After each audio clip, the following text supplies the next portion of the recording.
SAW merasakan demam yang sangat tinggi ketika teracuni ini, ketika Allah munculkan lagi efek dari racun yang Nabi sampai merasa demam dan kesakitan. Kemudian Nabi SAW berkata kepada Aisyah, "Ya Aisyah, inna abhari qad taqatta'at." Ya Aisyah, sesungguhnya pembuluh darah aortaku, yaitu pembuluh darah yang di dekat jantung ini, sekitar jantung yang paling besar ini, ya, itu sudah pecah. Tentunya Nabi mengabarkan seperti ini bukanlah dari Nabi sendiri, ya. Bagaimana Nabi tahu anatomi tubuhnya? Dan terakhir kita lalui yaitu tentang tebu, ya, tentang tebu. Tebu ternyata dibahas oleh para ulama klasik. Adapun kajian khusus tentang tebu, manfaat tebu, bisa dilihat di link YouTube kami. Kajian khusus tentang tebu. Ternyata tebu banyak manfaatnya dan sudah ada di negeri Arab sejak dahulu. Walaupun padang pasir ternyata ada tebu. Dan tebu biasa digunakan oleh orang-orang kedokteran klasik di masa silam sebagai campuran herbal yang tidak enak dikonsumsi. Mereka menggunakan tebu. Dan ajibnya tebu ini yang rasanya manis ternyata juga bisa digunakan untuk terapi kencing manis. Nah, yang orang mengira bahwasanya pantangannya kencing manis adalah yang manis-manis, ternyata tebu adalah obat untuk kencing manis. Begitu pula kurma yang manis dengan dosisnya yang tepat 100 gram satu hari, yaitu sekitar 3 biji pagi dan 3 buah sore atau malam. Ini ternyata menjadi dosis yang pas untuk kasus kencing manis. Kemudian kita akan melalui pembahasan tentang lidah. Ya, lidah ini Masya Allah ternyata banyak andilnya di dalam tubuh kita. Yang mana lidah ini Allah ciptakan tanpa tulang. Yang mana lidah ini tanpa tulang ini ternyata menjadi penyebab sebagian besar manusia dicelupkan ke dalam neraka. Sehingga apa? Nabi bersabda, amsik lisanak. Ya, peganglah atau jagalah lisan kamu. Ya, ini menunjukkan lidah ini punya peran penting. Masuk surga, masuk neraka, ternyata lidah juga punya peran terkait dengan urusan agama. Dan hendaknya lidah jangan dibiarkan kering. Biarkan lidah dibasahi dengan zikrullah. Juga selain itu lidah ini yang sebenarnya Allah telah berfirman, laqad khalaqnal insana fi ahsani taqwim. Benar-benar Allah telah menciptakan manusia dengan sempurna ciptaan. Yaitu ditafsirkan oleh para ulama ahli tafsir seperti Ibnu Katsir dan selainnya, yaitu sempurna ahsanul qama wa ahsanus surah. Sempurnanya yaitu dari sisi anatomi dan fisiologinya. Dalam hal ini kita lihat Masya Allah anatomi lidah. Ya, di lidah ternyata ada sarafnya, ada indera perasanya. Nah, di lidah ini ternyata juga ada rasa untuk bisa merasakan pahit, asin, masam, pedas, ya. Wah, ini adalah apa? Termasuk dari yang kita rasakan dari nikmat dunia melalui lidah. Kalau sudah makanan melewati lidah, sudah gak ada rasanya. Sudah gak ada rasanya di tenggorokan, di lambung, gak ada rasanya. Kita merasakan nikmatnya makanan ya hanya di lidah. Dari yang Anda senangi, dari makanan yang dikombinasi, dicampur, apapun rasanya, maka hanya di lidah. Nikmat dunia yang kita rasakan dari makanan ya, rasanya di lidah. Nah, kalau sudah saraf-saraf terkait lidah sudah hilang, ya tidak ada lagi nikmatnya makanan. Makanan yang dimakan langsung ditelan. Misalkan ketika orang dampak stroke, kena stroke misalnya.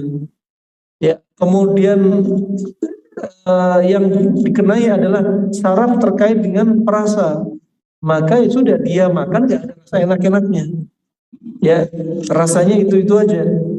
Oh, ini coba bagaimana Allah ciptakan lidah kita ya, dengan keutamanya kita bisa merasakan nikmat dunia dari makanan yang kita makan. Wah, lidah ini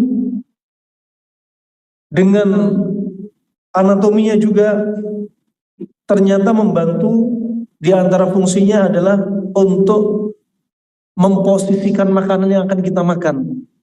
Mau diarahkan ke kanan, ke kiri untuk kemudian digigit ya oleh alat pencernaan mekanik kita, gigi kita ini. Nah, sehingga apa? Menjadikan sempurna makanan tersebut untuk dirasa sekaligus untuk dicerna kemudian dimasukkan ke dalam lambung. Wah, ini rahimakumullah jami'an. Dan subhanallah, Allah ciptakan lidah, kadang ada yang pendek, ada yang panjang, ya, ada yang lebar, ada yang runcing. Ini ternyata punya peran sekali ya, sangat punya peran. Dan lidah ternyata juga bisa menjadi diagnosa, juga bisa menjadi bahan analisa terkait dengan kondisi tubuh kita. Ya, disebutkan dalam riwayat, tatkala Nabi SAW pernah atau tatkala diracuni oleh wanita Zainab bintul Harith dengan daging paha kambing kesukaan Nabi, karena dia paham Nabi sukanya paha kambing. Kemudian daging tersebut dilumuri dengan racun. Dilumuri dengan racun. Dan orang yang makan bersama Nabi SAW ada di antaranya seorang sahabat yang langsung merasakan dampak racun tersebut. Ketika Nabi makan, baru makan sedikit. Kemudian Nabi berpesan kepada sahabat, ya, kafan hadal lahm, ya, cukup dari makan daging ini, hentikan. Hadal lahm masmum, daging ini beracun. Kemudian sahabat ini berkata, ya Rasulullah, aku sudah terlanjur makan banyak. Gak lama kemudian sahabat ini langsung wafat, ya, langsung wafat. Nama sahabat ini adalah Bishr bin Barra. Bishr ibn Barra.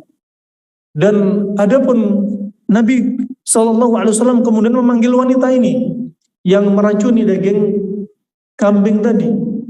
Kemudian Nabi berkata, kenapa kau lumuri daging ini dengan racun? Ya, karena wanita ini adalah wanita janda dari seorang lelaki yang berhasil atau dibunuh oleh sahabat Nabi ketika dalam satu peperangan. Dan wanita ini ingin membalaskan dendam suaminya, sehingga ingin meracuni Nabi SAW. Dan akhirnya wanita ini berkata, bagaimana kamu tahu daging ini beracun? Karena saya yakin kalau kamu seorang Nabi, pasti kamu tahu daging ini beracun. Kemudian kata Nabi SAW, akhbarani hadzal lahm, telah mengkabarkan kepadaku daging ini bahwasanya dia telah dilumuri racun. Dia telah dilumuri racun. Jadi karena ini mukjizat dari Allah untuk Nabi SAW, daging ini ngasih kabar bahwasanya dia ada racunnya. Ya. Oleh karena itu Nabi berhenti makan, tapi sudah ada racun yang sudah masuk ke Nabi ke mulut Nabi SAW. Wah, ini diantaranya adalah mujizat dari Allah kepada Nabi SAW, bahwasanya beliau tahu daging ini diracuni. Tetapi sahabat sudah tidak tertolong, ya, karena sudah terlalu banyak makan daging tersebut. Ya, kemudian sahabat tadi dikabarkan bahwasanya pembuluh darah aortanya pecah, al-wadijainnya pecah. Ya. Kemudian adapun Nabi SAW tetap dalam keadaan segar bugar. Pertama, kenapa demikian? Karena Allah yang menjadikan Nabi segar bugar. Kalau bukan karena Allah, Nabi sudah wafat karena racun tersebut, karena saking kuatnya racun tersebut. Wallahu alam, apakah racun tersebut diambil dari racun kalajengking di masa silam atau dari racun-racun berbisa yang lainnya seperti ular. Nah, saking kuatnya sahabat Nabi langsung meninggal. Bishr bin Barra. Wah, Nabi SAW dikasih umur lebih panjang lagi, ya dikasih waktu dengan izin Allah Subhanahu Wa Taala. Racun tersebut Allah jinakkan sampai akhirnya Allah jadikan Nabi SAW masih bertahan hidup sekitar 3 tahun. 3 tahun sampai disebutkan para sahabat radhiyallahu anhum ajma'in melihat ada bekas racun di langit-langit Nabi dan lidahnya Nabi. Apa bekasnya? Yaitu berwarna kebiruan. Ini menunjukkan kalau orang keracunan biasanya ada nampak dari analisa lidah itu warna kebiruan. Ya, warna kebiruan. Wah, ini ternyata apa? Para sahabat melihat.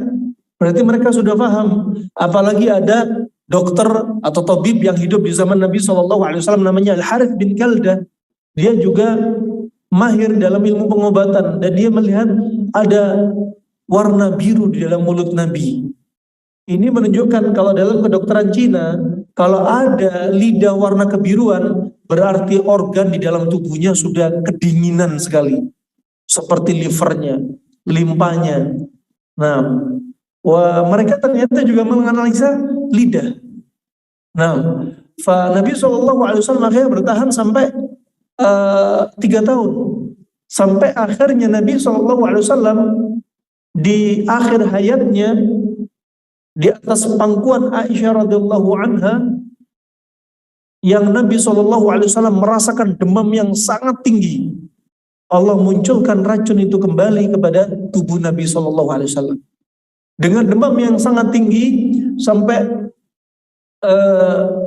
sahabat Nabi yang lainnya memegang organ tubuh Nabi, kulitnya Nabi, dan merasakan demamnya yang sangat tinggi. Kemudian apa kata Nabi SAW? Sesungguhnya demam yang kurasa itu seperti demam yang kalian rasakan 2 dari kalian. Ini menunjukkan apa? Cobaan para nabi, para rasul itu lebih berat daripada cobaan manusia biasa. Ya, makanya Nabi bersabda, "Inna asyadda bala'an al-anbiya." Ya, "Tsumma al-amthal fal-amthal." Sesungguhnya cobaan yang paling berat adalah bagi para nabi. Mereka para nabi. Kemudian orang yang setelahnya dan setelahnya. Cobaannya berat. Menunjukkan apa? Orang yang imannya semakin kuat, cobaan yang Allah berikan akan semakin tinggi. Akan semakin berat. Ya. Kalau orang di dunia nggak merasa cobaan sama sekali, ketahuilah bahwa kita bukan menjadi orang yang GR. Alhamdulillah aku nggak pernah sakit sama sekali. Badanku kuat. Kalian sering sakit, ya. Aku nggak pernah sakit. Jangan GR. Ya. Orang-orang yang Allah beri cobaan seperti ini, wah, ini termasuk orang yang dicintai oleh Allah Subhanahu Wa Taala.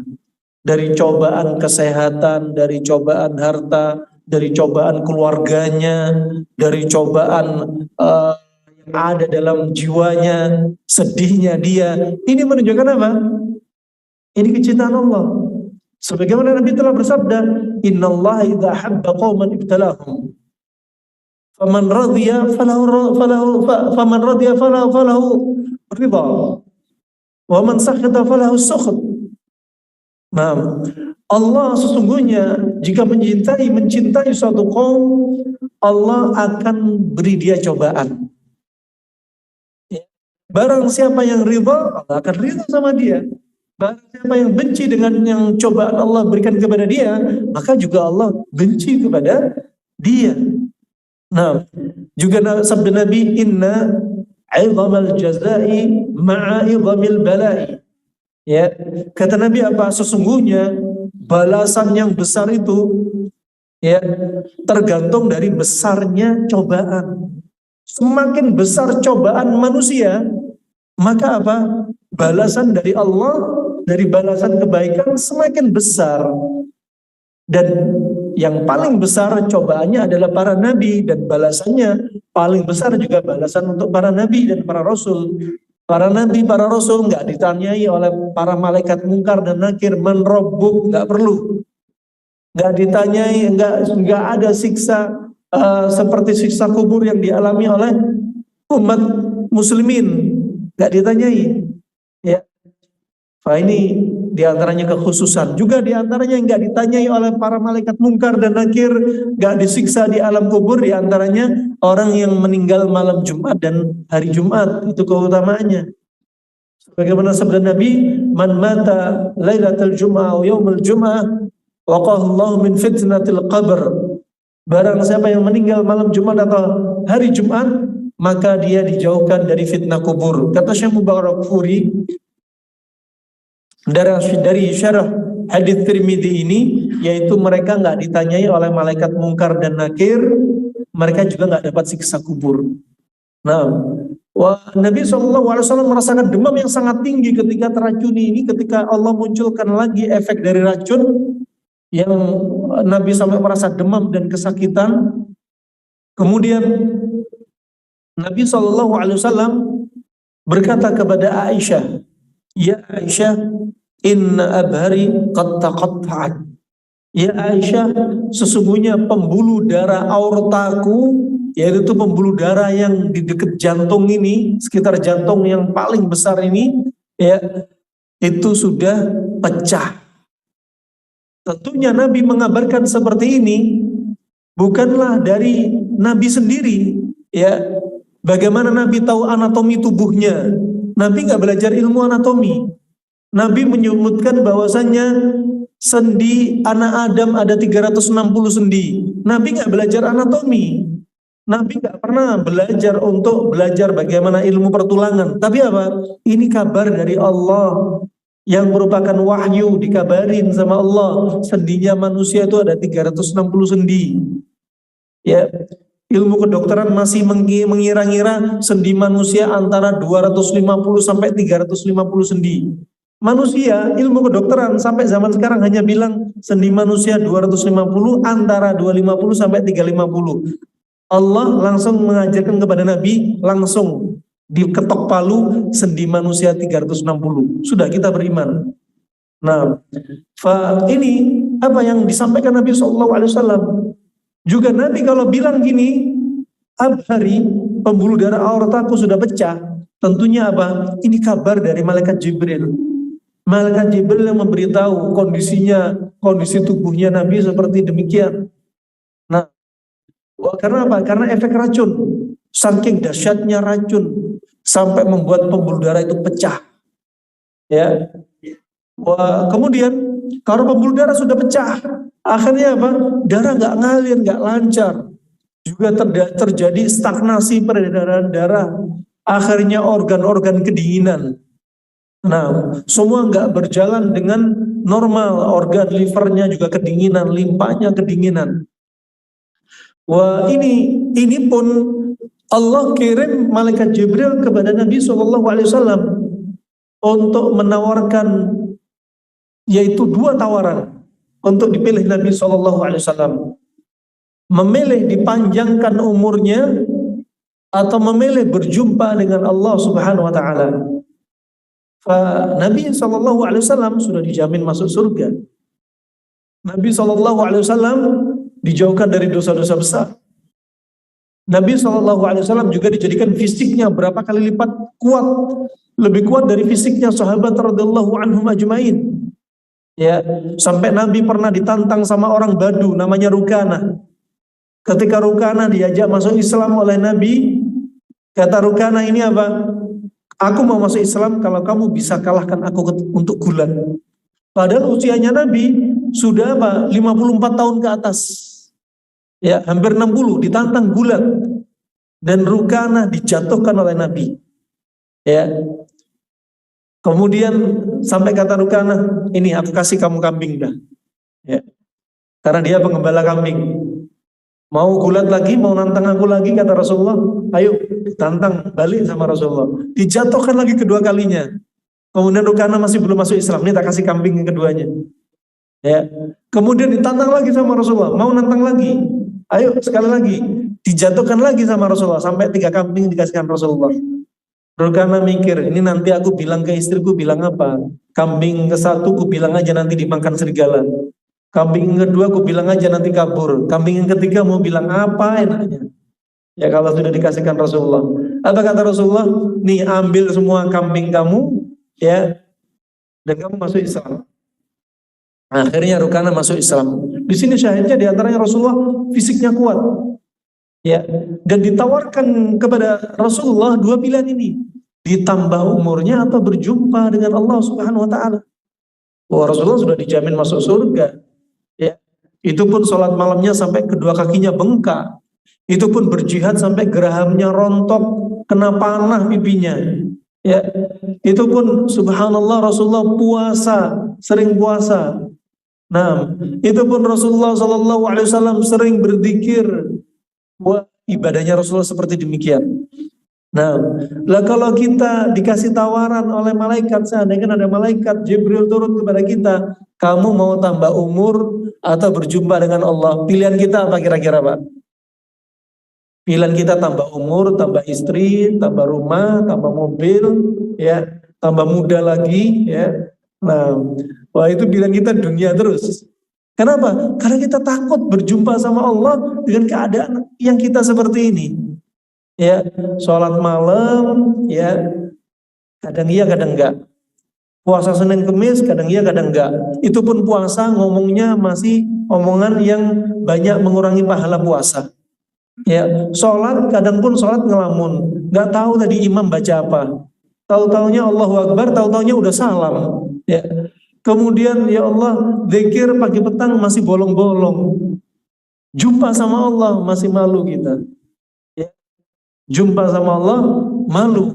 Nah, makanya apa? Kita dianjurin banyak istighfar, kita ibadah semampu kita dan gak ada yang ibadah kita itu sempurna. Makanya banyak-banyak istighfar, banyak-banyak taubat. Nah, wah ini rahmatullah. Kemudian tawaran berikutnya adalah berjumpa dengan Allah Subhanahu wa taala. Rasulullah nggak memilih panjang umur, ya. Tapi yang Rasulullah pilih adalah berjumpa dengan Allah.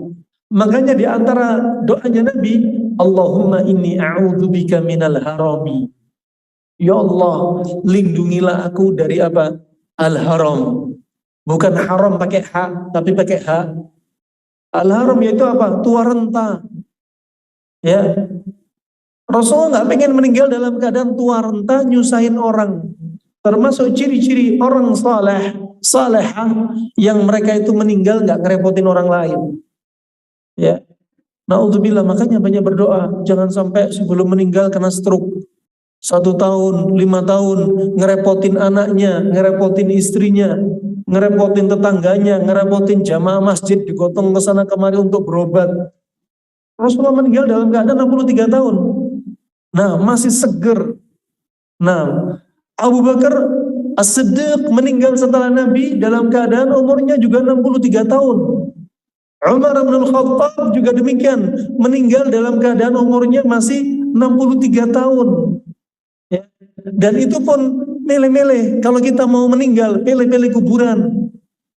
Sampai Umar bin Khattab radhiyallahu an ketika sebelum wafatnya minta izin kepada Aisyah, ya Aisyah, ya, bolehkah sekiranya diperkenankan kalau aku nanti wafat untuk aku dimakamkan bersama 2 sahabatku, ya Allah.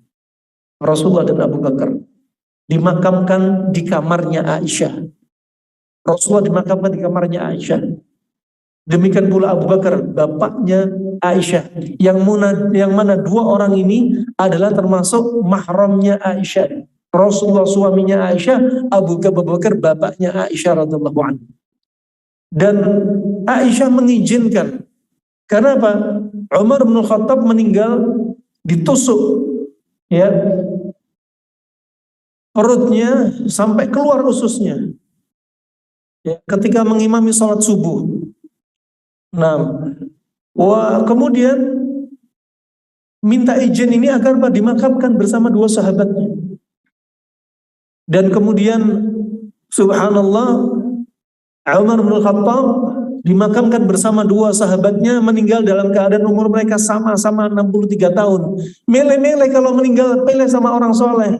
Makanya kalau meninggal jangan campur kuburan orang kafir, jangan campur kuburan orang-orang musyrik, pilih kuburan orang-orang soleh.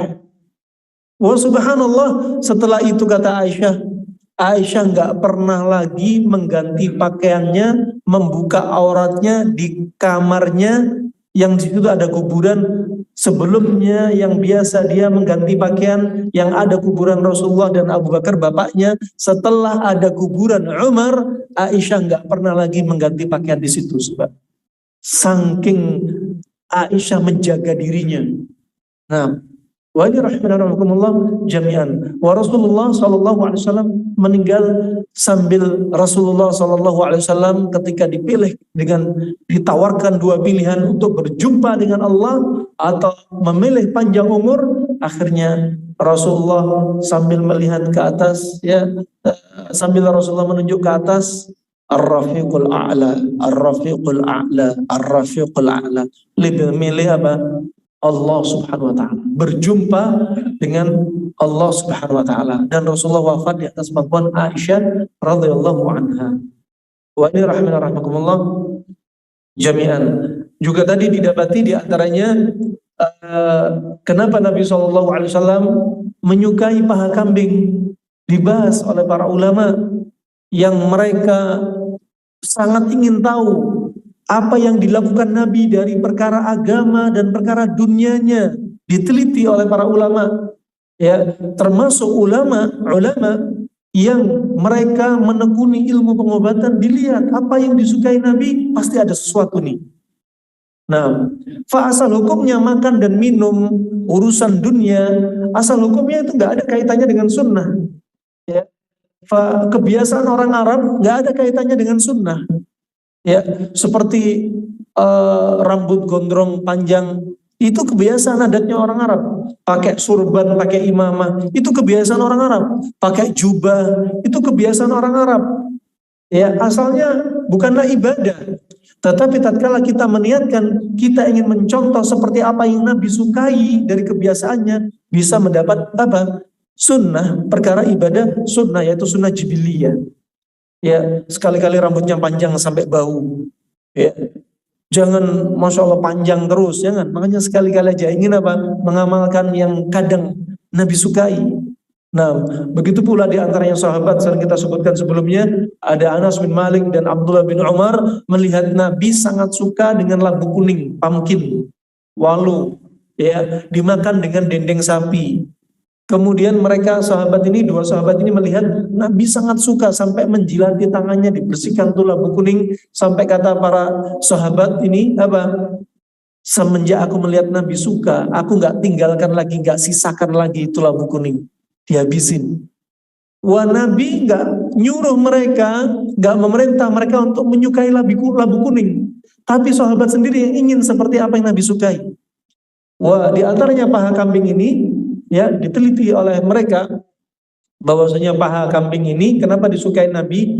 Karena di antaranya paha kambing ini adalah daging yang lunak, sehingga tidak memperberat proses pencernaan. Ya, alat gerak otot yang dekat dengan alat gerak, semakin banyak gerak semakin lunak. Makanya paha kambing lunak. Makanya juga Nabi bersabda dalam riwayat Hakim dan yang selainnya, Al-Hakim dan yang selainnya, afdhalul lahm ad-dhahr. Sebaik-baik daging adalah daging tulang punggung. Ya, kenapa? Dekat dengan alat gerak juga. Disebutkan Ibnu Qayyim juga, Ibnu Qayyim mengatakan afdhalul lahm a'tilal idham. Sebaik-baik daging adalah daging yang menempel pada tulang. Kenapa? Lebih lunak. Termasuk tulang rusuk, termasuk kata Ibnu Qayyim tulang leher. dagingnya itu lunak. Termasuk juga yang sering kita sebutkan, termasuk tulang ekor. Makanya tulang ekor ya disebutkan Nabi, tulang ekor kambing, kambingnya terkhusus sangat khas dengan kambing domba, ya itu apa? Bisa sebagai terapi isialgia, nyeri pinggang. Ya, daging juga lemaknya pada tulang ekor bisa untuk nyeri pinggang. Ya, sebagaimana hadis Anas bin Malik dari riwayat Ibnu Majah disahkan Syekh Muqbil, disahkan Syekh Albani rahimahullah. Nah, wah ini kita cukup mengimani, udah nyeri pinggang, isialgia, langsung konsumsi ekor kambing. Ya, satu ekor kambing domba ini dibagi menjadi 3. Satu hari satu bagian, ya dimasak kemudian dikonsumsi ketika perut kosong, kata Nabi al-riq, kata Nabi SAW. Wah ini tata caranya, disebutkan dosisnya, disebutkan jenis kambingnya, kemudian disebutkan konsumsinya ketika perut kosong. Wah ini apa, orang nyeri pinggang isialgia biasanya dingin karena ada saraf yang terjepit di antara otot-otot, bukan di antara tulang. Kalau di antara tulang terjadi seperti HNP. Tapi kalau ini isialgia terjepit di antara otot pinggul dan paha. Sehingga dinamakan irqun nasa.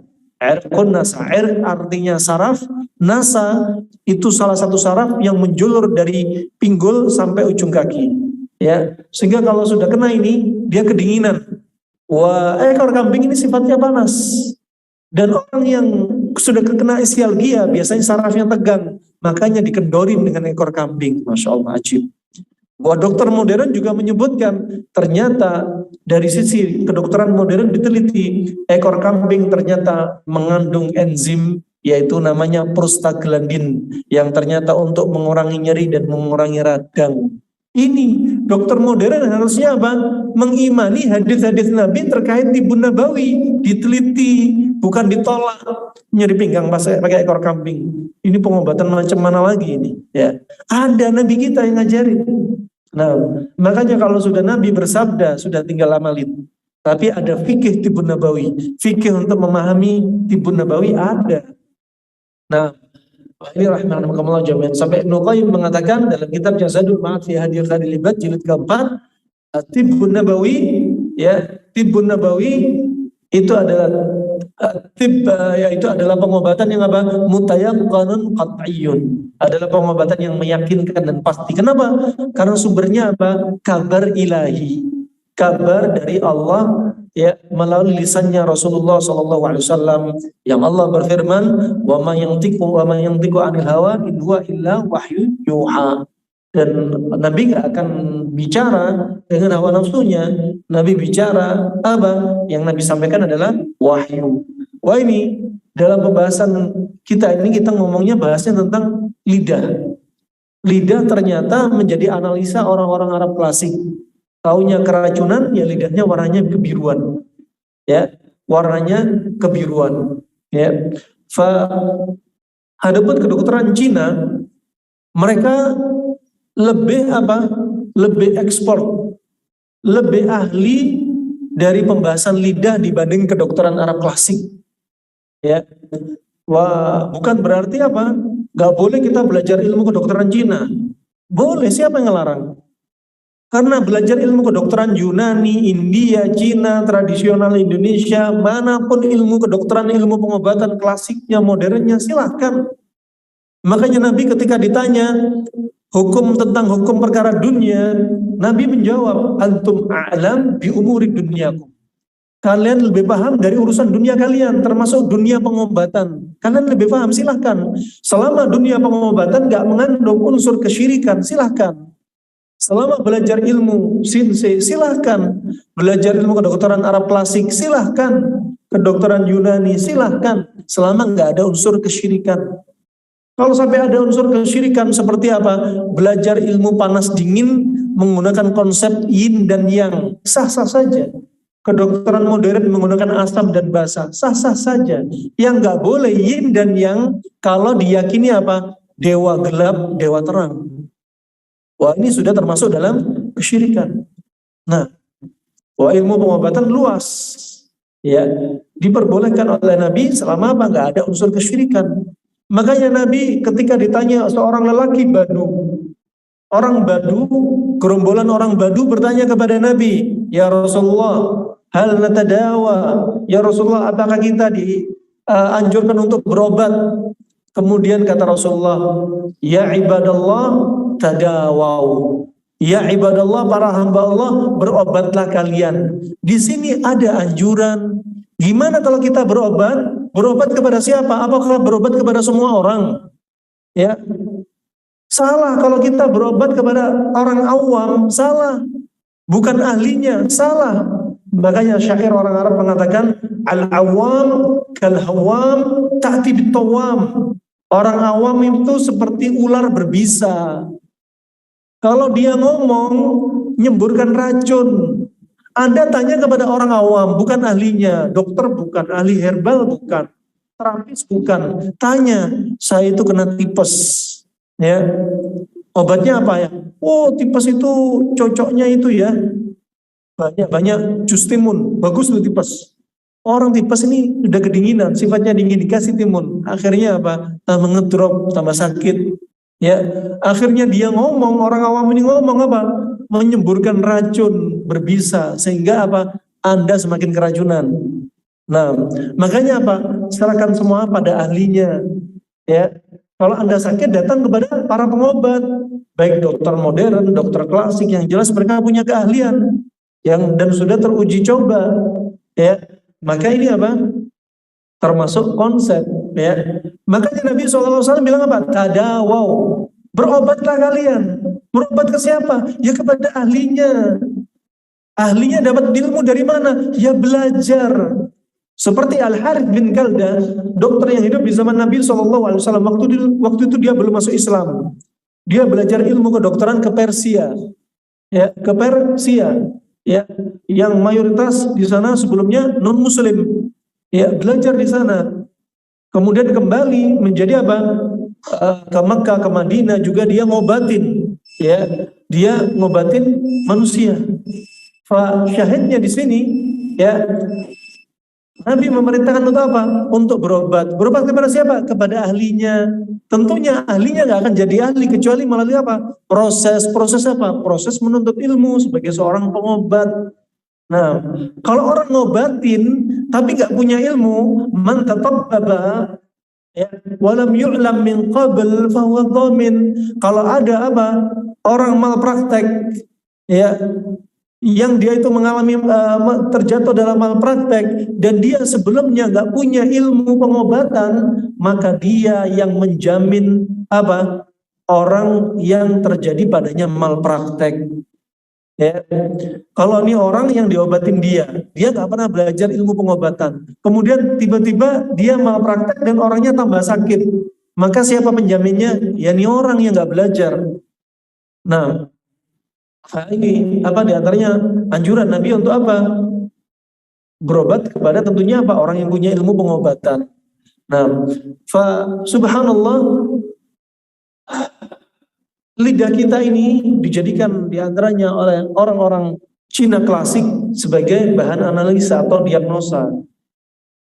Seperti ujung lidah kita ini identik dengan organ jantung.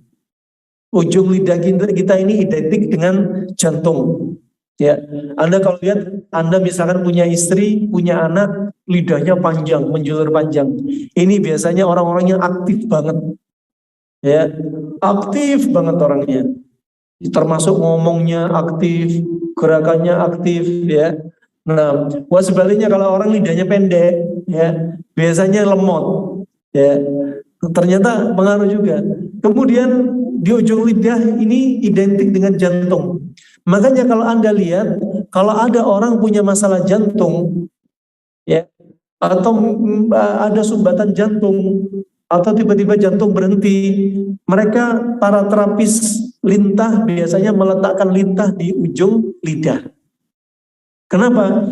Lintah ini ada di antaranya apa? Punya zat anti pembeku darah, anti koagulan. Makanya lintah kalau ngisep kulit kita, darah dari kulit kita ini diisep, dikeluarkan anti koagulan sehingga darah nggak cepat beku. Sehingga dengan enaknya lintah nyedot darah sampai dia kenyang.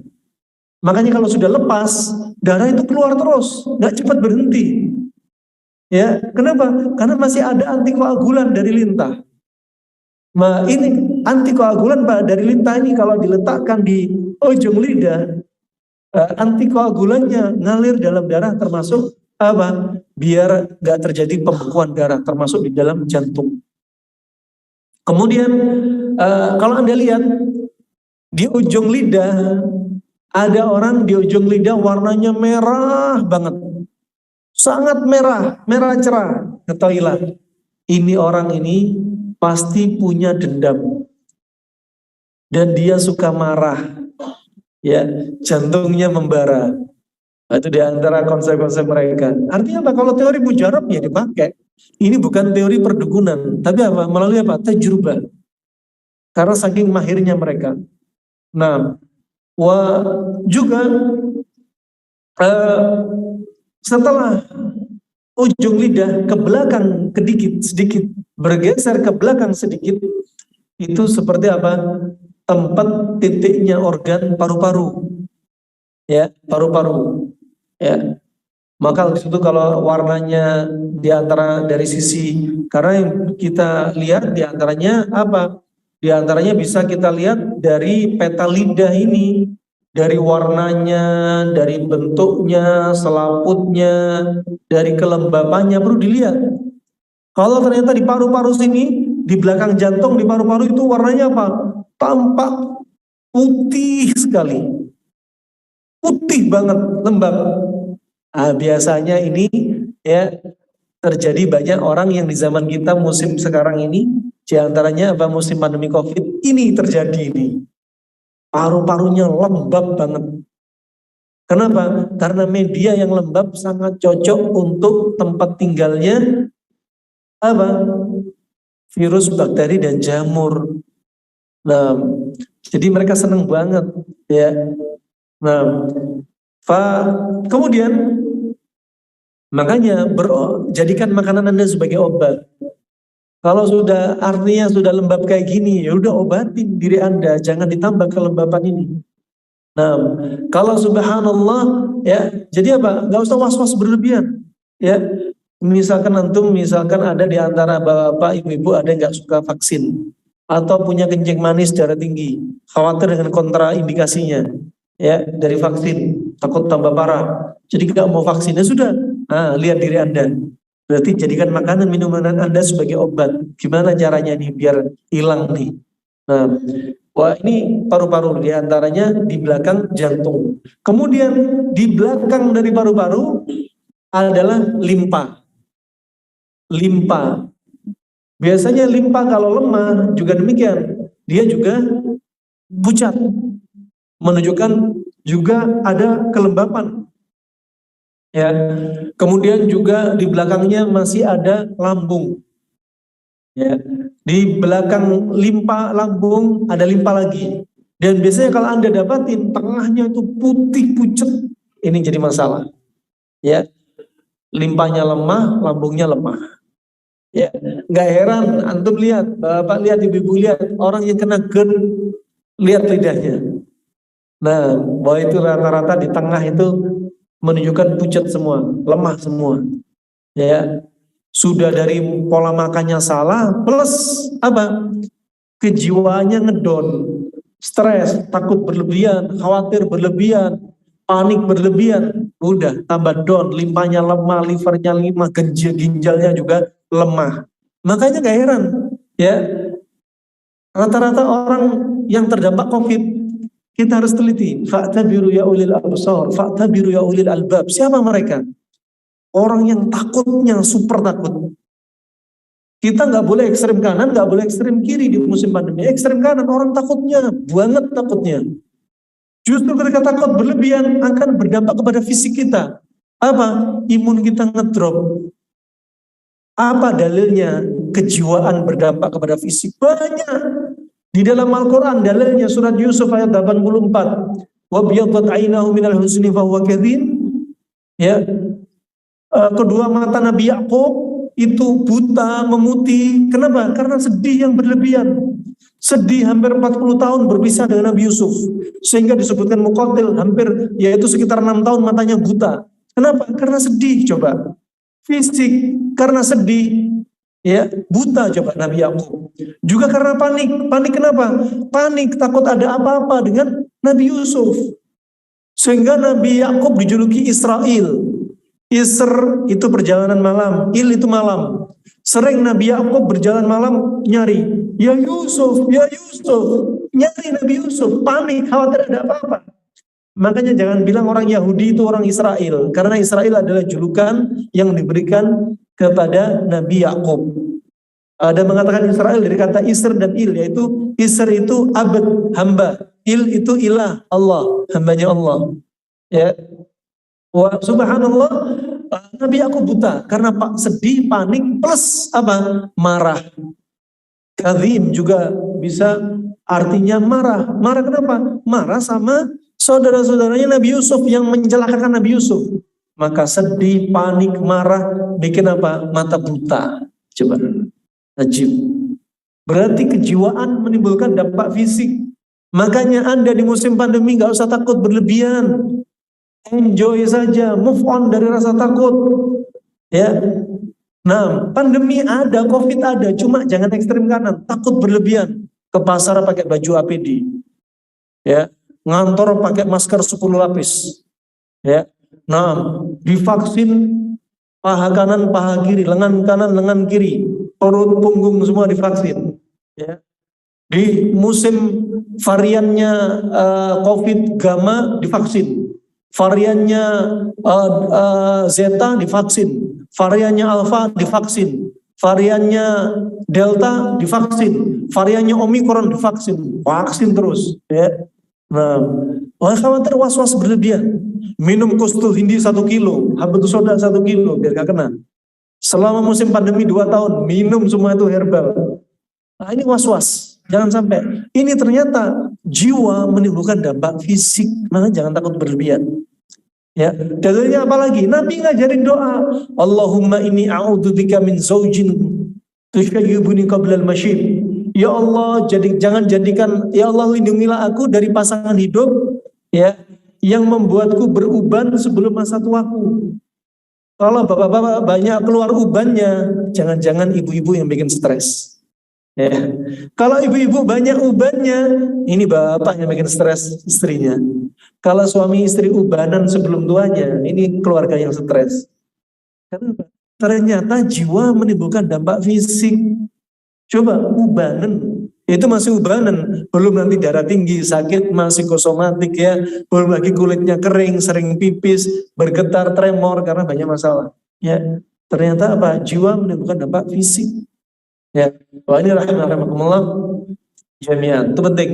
Ya, wah ini kemudian di samping limpa, lambung, limpa, kiri kanan masih ada limpa. Kemudian di pinggir lidah kita, kiri kanan pinggir lidah kita ada, kalau pinggir sebelah kiri itu apa diantaranya? Hati. Pinggir sebelah kanan itu kantung empedu.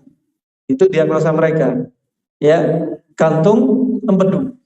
Kemudian belakangnya limpa ada kandung kemih. Belakangnya kandung kemih pada lokasi peta lidah kita ada ginjal. Ada ginjal. Belakangnya lagi ada rahim. Ya. Kemudian di paling belakang kiri kanan ada, kalau sebelah kanan usus halus, sebelah kiri usus besar. Nah, mereka expertnya mereka diantaranya dari sini, ya. Bahkan mereka juga kadang menggunakan teori iridologi, menganalisa penyakit dari apa? Mata, dari mata. Kemudian alhamdulillah,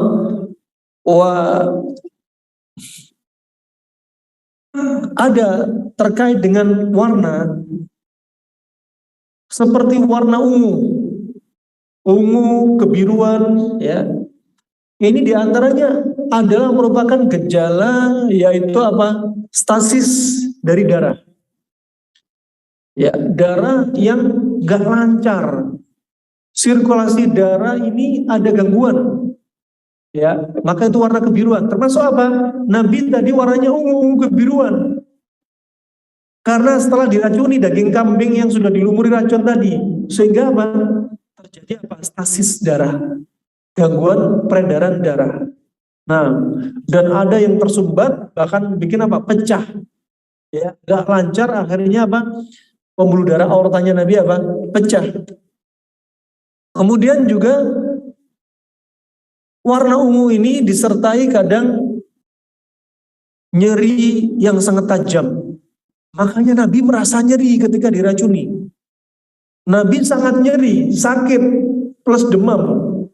Sampai dirasakan sakitnya, bisa berapa kali lipat sakitnya sahabat. Dan ada yang warna ungunya lebih gelap, ungu kehitaman. Ya, wah ini yang kena adalah termasuk apa? Livernya.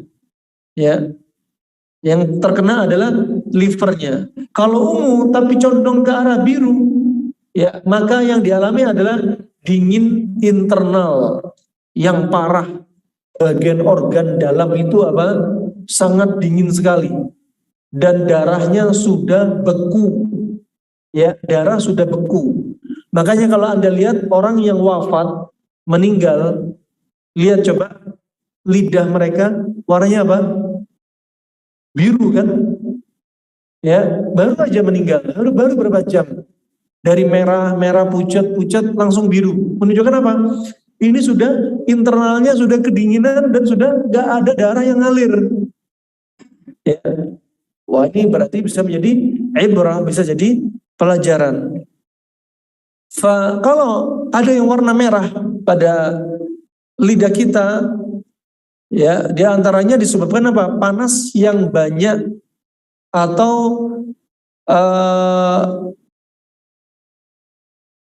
ya panas yang berlebihan dan sifat dinginnya yang sudah melemah.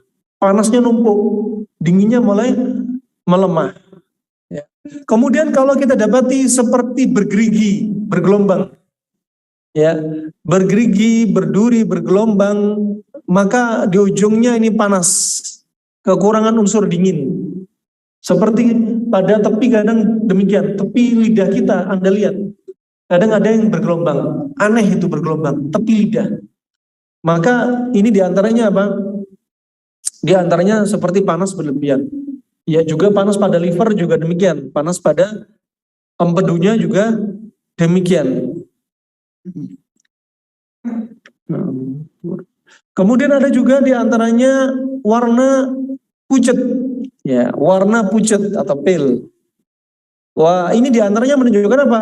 Kekurangan darah. Anemia. Tidak terjadinya keseimbangan apa? Absorpsi, ya proses metabolisme gak seimbang dan ada padanya juga dingin internal, bagian dalam terjadi kedinginan dan kadang juga disebabkan karena apa? Karena berminyak, berlendir, numpuk di atasnya, kemudian lembab, kadang ada putih numpuk berlapis-lapis. Nah, wah ini diantaranya apa? Sekali lagi apa? Makanannya, kelembapan banyak dan biasa disertai banyak dahak. Anda lihat kalau orang COVID, lihat dahaknya banyak, kadang nyangkut sampai di leher, batuk, kadang nggak bisa nafas. Ya, kalau sudah COVID-nya, long COVID, dahaknya mengering di dalam. Yang tadi banyak jadi kering. Nah, wah ini perlu apa? Kita pelajari, ya, sehingga kita apa? Nggak terjatuh dalam lubang yang sama. Dalam urusan dunia, urusan akhirat lebih-lebih, gak terjatuh dalam kesalahan yang sama. Sudah kemarin kena COVID, di awal COVID kena COVID.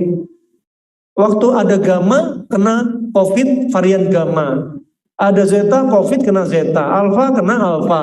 Delta kena delta. Omikron kena juga, 5 kali kena COVID. Ya, jadinya apa?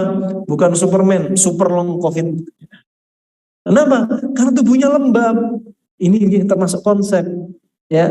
Makanya jangan ekstrem kiri, orang nggak percaya sama virus COVID. Ada, COVID ada. Ya, zaman dulu loh sudah ada mobil Toyota Corona, ya. Bahan mereknya Omicron, udah ada. Ada sabun Dettol untuk membasmi corona, sudah ada. Nama-nama ini sudah ada. Nah, nggak usah was-was berlebihan. Ada, jangan diingkari. Ada. Juga jangan ekstrem kanan berlebihan. Tapi apa kita di tengah-tengah? tetap ambil sebab biar nggak tertular. Ambil sebab terbesar dari luar, dari faktor luar kita. Sebab nomor satu bukan masker, bukan vaksin. Sebab nomor satu pola makan. Gimana tubuh Anda biar nggak lembab, itu nomor satu. Nah, sebab dari dalam itu kejiwaan kita. Jangan takut berlebihan. Kita tawakal sama Allah. Kita punya Allah, ya. Nah, dan bahkan dijadikan tawakal itu syarat iman kita. Ya, bahkan disebutkan Ibnu Qayyim dalam Thariqul Hijratain, ya, orang yang tawakal kedudukannya dalam tubuh seperti kepala bagi tubuh. Penting. Kalau kita di muka bumi nggak tawakal, seperti apa? Seperti mayat hidup, ya, berjalan di muka bumi tapi nggak punya kepala. Karena kita nggak punya tawakal. Nah, Allah sudah berfirman, wa tawakkal 'alal hayyil ladzi la yamut. Bertawakallah kepada yang maha hidup kekal yang nggak pernah mati, yaitu Allah. Dokter, terapis, herbalis akan ada saatnya diwafatkan. Gak usah tawakal sama dokter. Dokter hanya sebagai perantara kita ngambil sebab. Terapis sebagai perantara itu yang ngambil sebab. Obatnya juga demikian. Hanya perantara, tapi hati kita harus sama Allah. Ya. Adapun virus juga akan Allah wafatkan. Allah angkat, Allah sirnakan mereka. Nah, ini rahmatullah jami'an. Wah, ini subhanallah, kalau makanan sudah lembab, jiwa sudah ngedon, sudah pucat semua itu. Lidah pucat semua. Makanya nggak heran kalau kena GERD dan lain sebagainya. Kemudian ada di antaranya yang lidah seperti di tengah lidah kita retak-retak. Ya. Tengah lidah kita ada garis tengah kadang retak. Ya. Maka ini di antaranya apa? Kurang unsur dingin pada lambung. Banyaknya makan panas, cabai-cabean, merica, masya Allah. Suka makan apa? Di antaranya juga suka ngopi. Ya, ini lama-lama tengah ini retak. Ya, makanya you are what you eat. Apa yang kau makan dirimu seperti itu. Lihat kalau ada orang laki-laki atau perempuan, apalagi orang Sunda, orang Madura, nomor satu yang paling disukai makan cabai. Kalau sudah makan nggak ada cabenya, seperti malam tak berbintang. Ya. Ini subhanallah, lihat, termasuk bawa karakter. Kalau ngomong suka ngegas. Ya. Mereka yang suka makan cabai. Kenapa? You are what you eat. Ya. Allah juga berfirman, fal yang duril insanu ila ta'amih. Lihatlah makanan apa yang dia makan. Halal, haram, bikin penyakit apa enggak, pantangan apa bukan. Termasuk kalau dia suka makan makanan satu sifat, yang muncul sifat dia seperti itu. Nah, wah ini ajib. Nah, terus saya masya Allah suka makan pedas, tapi dia orangnya sabar kok, masih ada pendinginnya. Nah, atau dia punya ilmu akhlak yang diajarkan Nabi agar apa? Sabar, nggak marah. Nah, wah ini rahmatullah jami'an. Ini terus terang hanya ringkasan saja ya, hanya ringkasan. Kalau ingin mendalami, ya Allah, saya bawa berapa buku ini, 4 buku sumber tentang lidah saja, tapi gak akan ada habis-habisnya. Ya, cukup kita pahami sedikit saja karena kita nggak ingin berdalam-dalam. Kalau dalam-dalam khusus belajar lidah saja bisa menjadi mata kuliah berapa SKS. Sepertinya itu aja karena waktu sudah habis ya, tidak bisa kita berpanjang lebar. Mungkin ada 1-2 pertanyaan, silahkan. Barakallahu. Ada pertanyaan? Ada pertanyaan dari Yesus dari Allah SWT. Pertama, saya selalu bisa untuk yang punya kolesterol makanan apa yang harus dikonsumsi. Yang kedua, saya sering kamu kulitnya dan lidahnya berwarna putih serta rasanya seperti anak tidak manis, tapi nggak pakai, tapi agak aneh rasanya sering bersenyawa. Apa yang dijawab? Barakallahu fiik. Kita jawab yang COVID dulu, ya. Ada yang kena COVID, ya. COVID nih kita ketahui bahwasanya dia termasuk virus dan dia ini sangat suka dengan media yang lembab. Ya, termasuk kalau hidung Anda sudah lembab, tenggorokan lembab, paru-paru lembab, sudah sangat potensi sekali untuk terkena wabah. Tetapi mutlak itu semua atas izin Allah, nggak lepas dari izin Allah. Siapa kena? Nggak kena. Ada orang tubuhnya lembab, tapi buktinya nggak kena COVID, ya karena Allah nggak ngizinin untuk dia kena. Itu akidah kita sebagai seorang muslim terkait sehat dan sakit.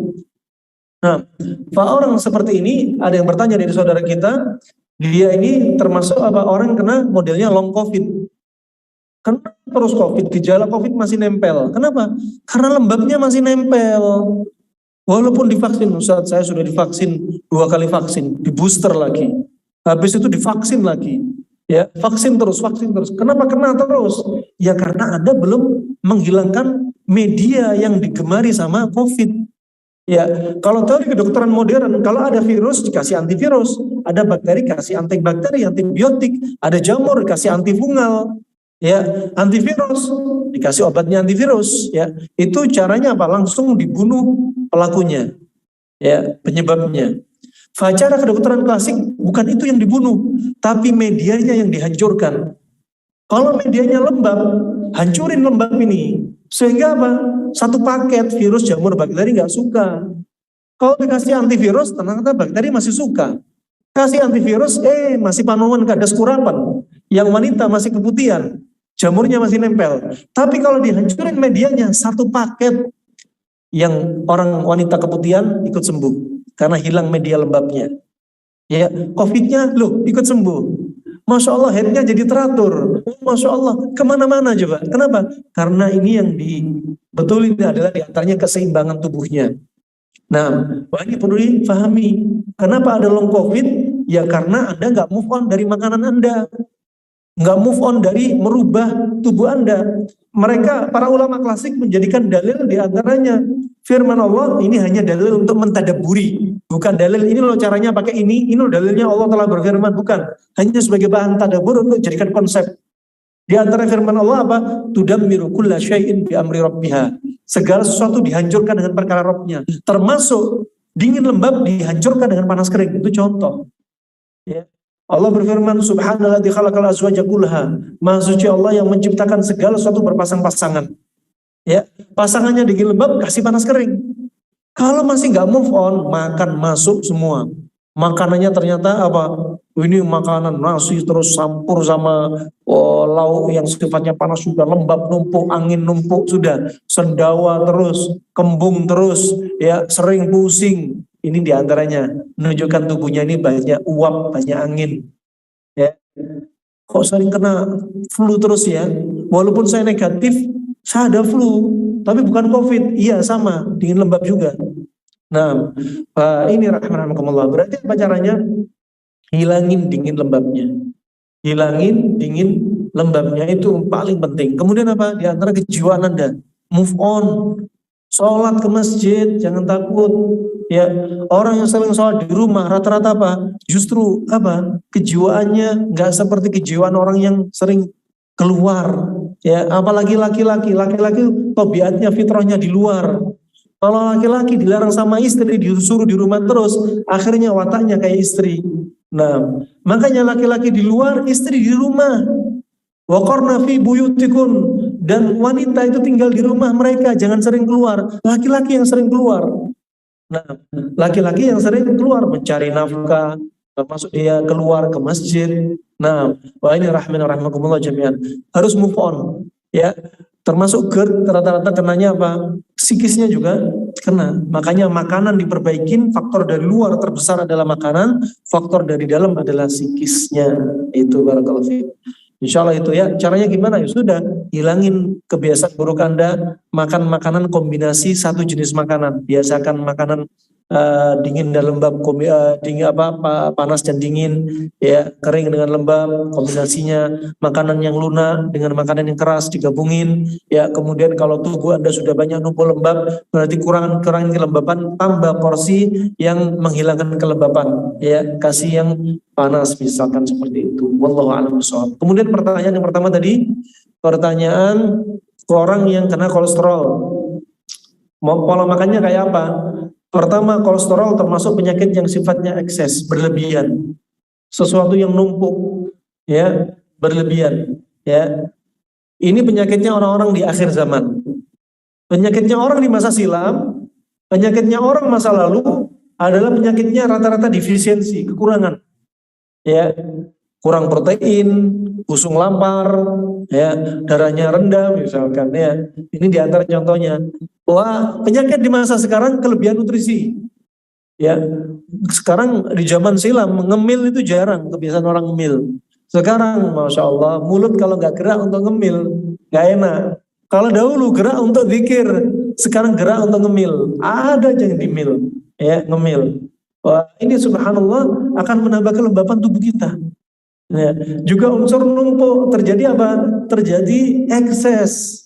Contohnya seperti yang termasuk unsur yang numpuk, di antaranya apa? Dari protein yang numpuk, jadi apa? Jadi seperti purin, ya, jadi seperti kreatinin, asam laktat dan lain sebagainya. Akhirnya menjadi racun. Makanya Ibnu Qayyim menyebutkan makanan yang masuk antara intake input yang masuk gak sama dengan yang keluar, lama-lama makanan ini akan menjadi racun.